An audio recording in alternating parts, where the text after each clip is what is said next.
Need a blueprint to start your mobile notary business? Don't stumble through the process. You need an outline for success. Introducing the Mobile Notary Blueprint by Derek Spruill. Build your thriving mobile business and protect yourself from costly mistakes with expert advice. Buy your copy of the Mobile Notary Blueprint by Derek Spruill from any online bookstore, Amazon.com, Barnes & Noble Bookstore, booksofmillion.com, bookshop.org, Mobile Notary by DerekSpruill.com, or download from Kindle and build your successful notary business today.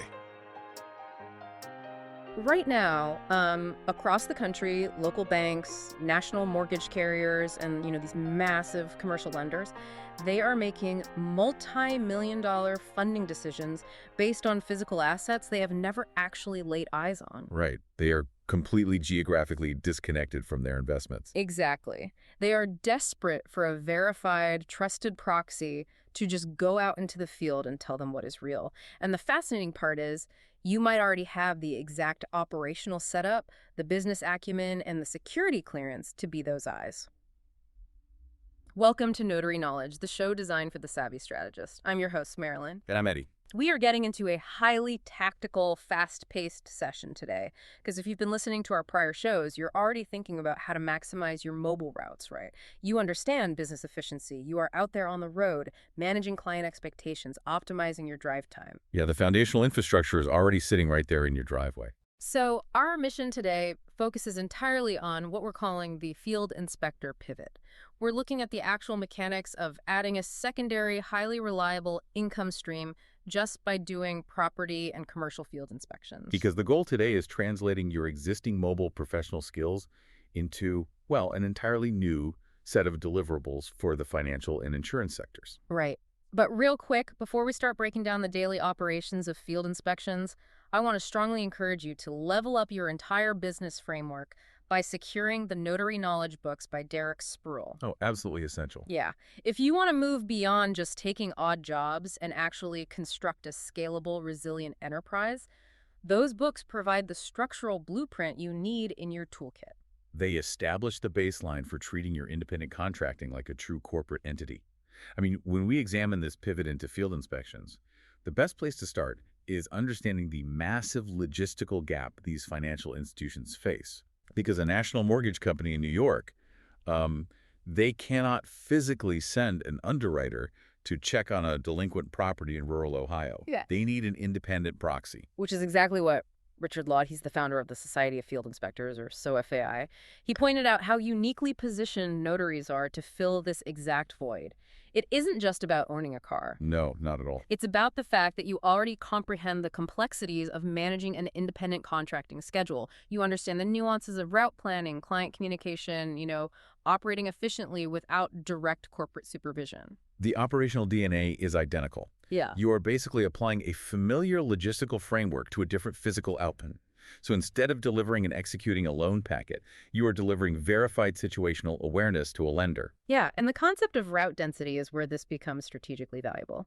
Think of the traditional milk route model. Like, a milk delivery service doesn't drive all the way across town for one single bottle. They map a dense cluster of deliveries to maximize their return on the fuel and time spent in that specific neighborhood. It's all about optimization? Exactly. I mean, look at Stella in New Jersey. She's already using her GPS to hyper-optimize her notary drops, right? Yeah. So if she is already driving 20 minutes out to a specific suburb to execute a loan signing, she's already absorbed the sunk costs of fuel, vehicle wear and tear, transit time. Earning additional revenue to just verify the occupancy of a house 2 streets over, that fundamentally changes the unit economics of that same trip. It completely converts passive transit time into billable execution. And to understand how easily these jobs stack into an existing route, we should look at the specific tiers of inspection work, because the volume and the compensation scale based on the level of interaction required. Okay, so let's break those tiers down. Well, the foundational tier consists of occupancy drive-bys. And what does that actually look like for you, the person behind the wheel? It's a purely observational, street-level visual check. The lender simply needs to know, is this property inhabited, or is it vacant and potentially vulnerable?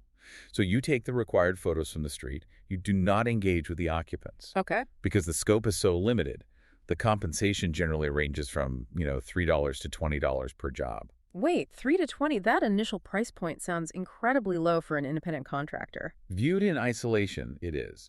But viewed through the lens of route density, it takes perhaps 3 to 5 minutes, often without even putting the vehicle in park. It's a strict volume play. Ah, I see. Right. And then moving up from there, you encounter contact inspections. The dynamic changes here because you are physically walking to the door knocking to verify the identity of the occupant, and in many cases, actually delivering communication documents from the lender. Which requires more time. Exactly. That direct human interaction bumps the compensation up to a range of $15 to $35. Okay, but beyond just seeing who is home, I imagine lenders also need to know if the asset itself is decaying, right? They do, which introduces property condition reports. This requires a comprehensive exterior and sometimes interior assessment of the asset's physical health. You are meticulously documenting visible damage, deferred maintenance, potential environmental hazards, just general upkeep. Right.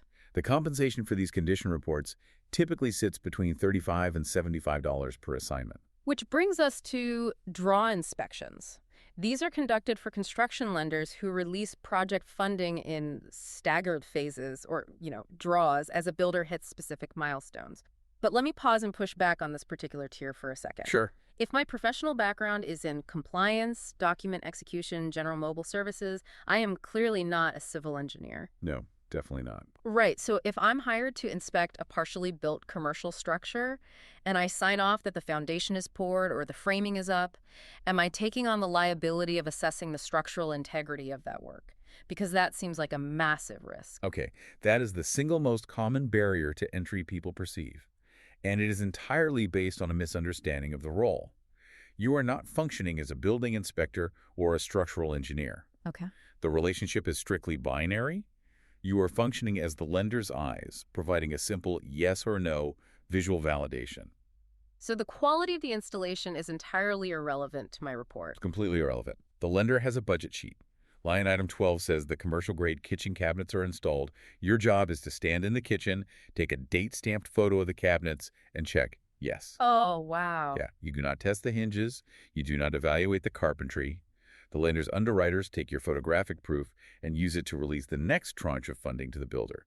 You are validating reality, not grading the craftsmanship. That makes a lot of sense. You're just providing the ground truth so the remote financial models can continue operating. Exactly. And when you factor in the volume potential of stacking these binary validations, grouping occupancy, contact, and draw inspections into a streamlined geographic route, the financial model becomes quite compelling. Oh, it really does. Consolidating, say, 45 various inspection jobs into your weekly schedule can generate an additional $1,200 to $1,600 or even more in weekly revenue. It optimizes your existing mobility. Yeah. It is the definition of leveraging an asset you already deploy daily. Absolutely.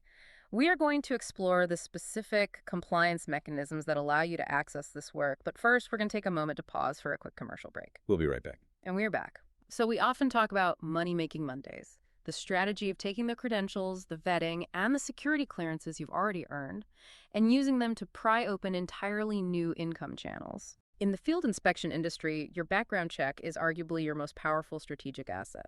Yeah. And to fully grasp why a simple background check functions as a competitive advantage, you really have to look at the structural changes that hit the financial sector following the 2008 financial crisis. Oh, yeah. Everything changed. Right. The implementation of the Dodd-Frank Act and the establishment of the Consumer Financial Protection Bureau, the CFPB, they fundamentally altered how banks managed third-party vendors.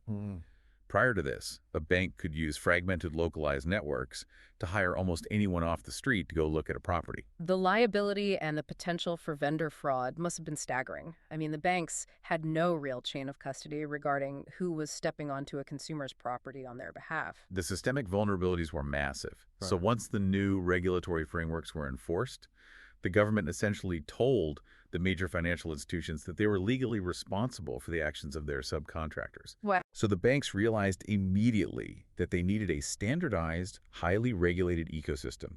They needed a verifiable network of what the industry designated as trusted agents.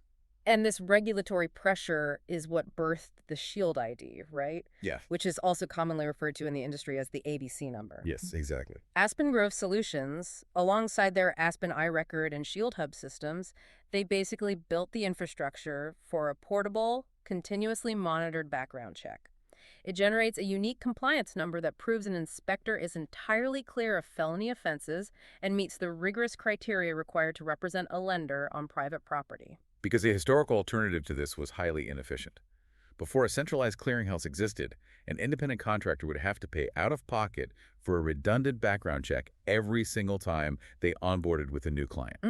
Sounds awful. It was. If you wanted to work for 5 different regional banks, you paid for 5 separate investigations. So the Shield ID system introduced a highly logical buy once, use everywhere model. It is essentially the TSA pre-check of the financial services industry. You submit to one highly rigorous screening, and that single clearance allows you to bypass the friction of onboarding with dozens of different national and regional clients. Right. And the unit economics of the credential are also very manageable. An individual registration costs $25, while registering a multi-inspector company costs $75. The background check itself runs between $62 and $65, which, of course, is a tax-deductible business expense. Exactly. And once you hold that active Shield ID, you can securely route your compliance status to any participating client in the network.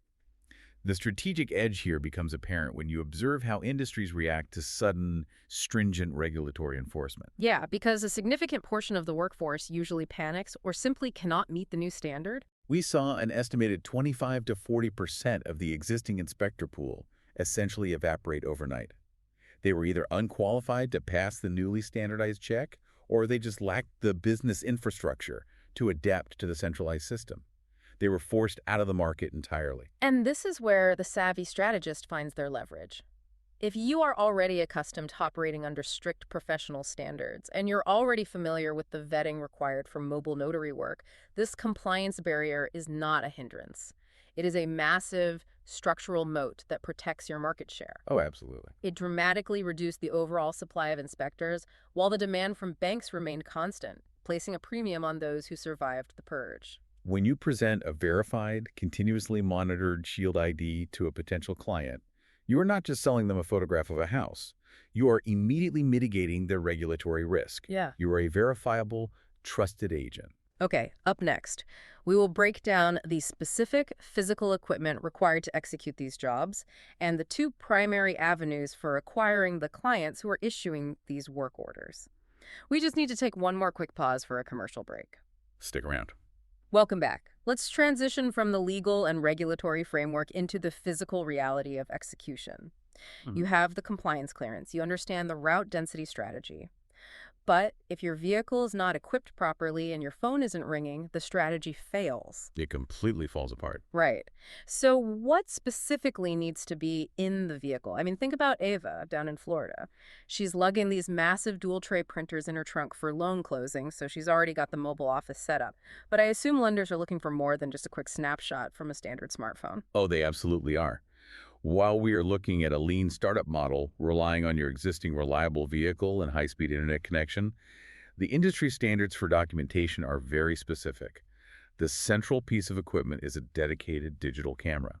It must have a flash, a date and timestamp capability built right into the hardware, and critically, a minimum of a 5x optical zoom. Most major management firms actually highly recommend a 10x optical zoom. Let's focus on that distinction between optical zoom and digital zoom, because a lot of people assume the camera on their flagship smartphone is sufficient. Like Julian in Washington trying to use a basic scanner app on his phone for high-res property photos just doesn't cut it. Why is optical zoom non-negotiable? Because of the physical realities of the field. You will routinely encounter properties where access is blocked. Right. There might be a locked gate, a high fence, an aggressive dog in the yard, or a scenario where you need to photograph specific chimney or roof damage safely from the street. A smartphone uses digital zoom, which simply crops and enlarges the pixels. Making it all grainy. Exactly. Yeah. The image degrades, becomes blurry, and the lender's quality control department will reject the photo, which means you do not get paid. Yeah. Optical zoom uses the physical lens glass to magnify the image without losing resolution. Crisp, unassailable visual evidence is the actual product you are delivering. Okay, so a real camera is a must. You also need the capacity to verify spatial dimensions, right?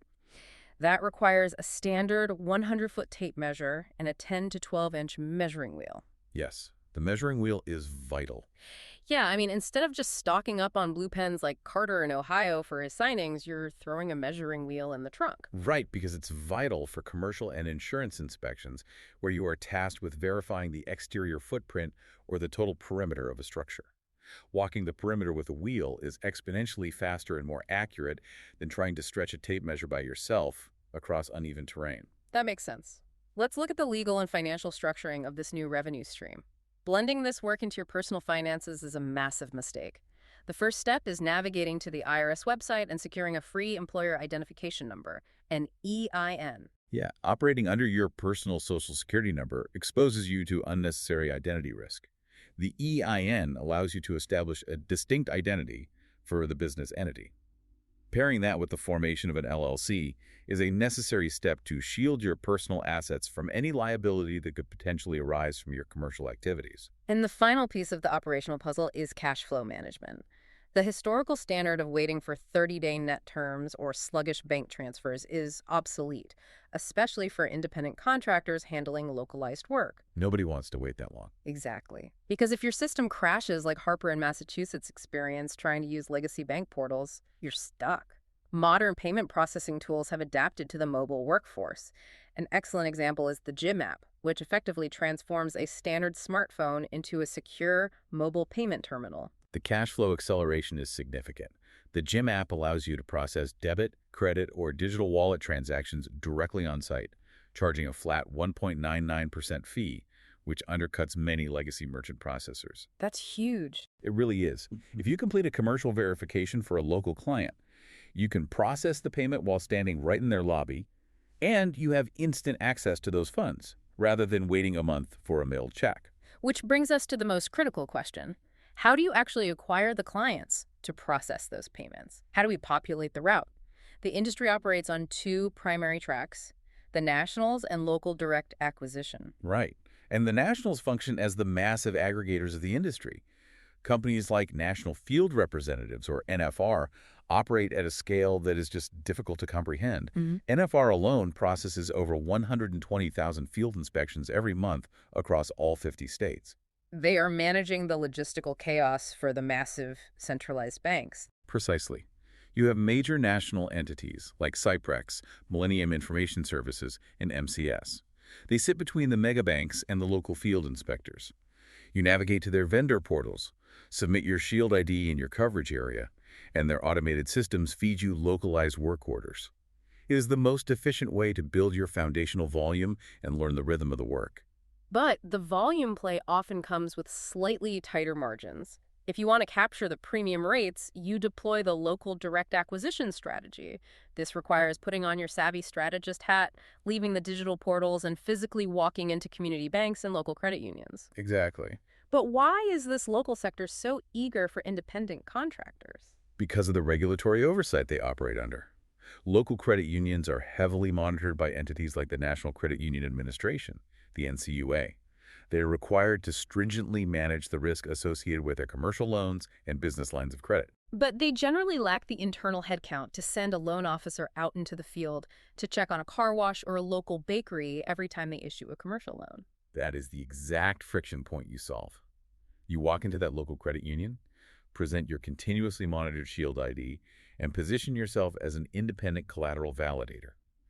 You are offering to be the trusted third-party agent who verifies that the business they just funded $500,000 actually possesses the equipment listed on the manifest, is operating legally within local zoning laws, and that the physical collateral remains secure. It is entirely about framing the value proposition. You are not pitching photography services. You are pitching regulatory compliance, objective risk mitigation, and operational peace of mind to a branch manager who desperately needs it. That is how you build an entrenched, highly profitable field service operation that synergizes perfectly with your existing notary work. It creates a deeply resilient business model. We have covered a tremendous amount of structural and tactical ground today. But before we wrap up the session, I want to leave you with a forward-looking concept to analyze as you map out your strategic moves this quarter. Okay, let's hear it.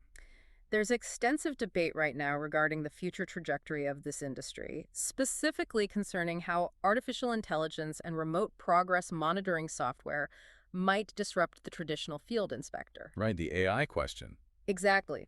We are seeing platforms that can automatically ingest site photos, cross-reference them against complex, multi-million-dollar line item budgets, and flag discrepancies in fractions of a second.